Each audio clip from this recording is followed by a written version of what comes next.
Vrum, nu băga mea și pula, sunt un prost virgin fără prietenă. Sper-mă.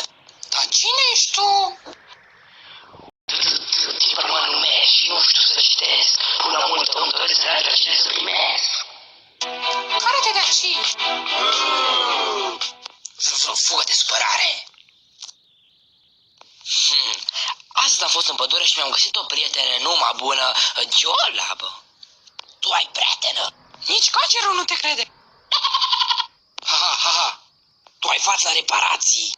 Ha. Băga mea și pula. Nu te supăra, frate, dar cu vocea asta nici măcar la McDonald's nu te primești dacă știi ce zic. Și dacă vă fac cunoștință cu ea, îmi sugeți voi mie pula, vă rog frumos? Din câte țin eu minte, ultima oară când am încercat să fugeră doar un copilaș și a rămas paralizat. Și totuși, mi-a plăcut. Caută o prietenă și nu găsesc. Caută o prietenă și nu găsesc. Toate fetele să apeleze la mine.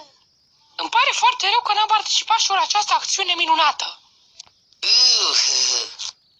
Mabel, nu vreau să te supăr, dar tu ai probleme cu capul. Dacă mai comentezi o dată, îți arăt valoarea.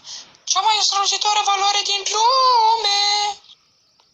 Ha. Eu m-am săturat de voi, pa, mă duc la curve, hai, pa. Vrei să pleci, dar nu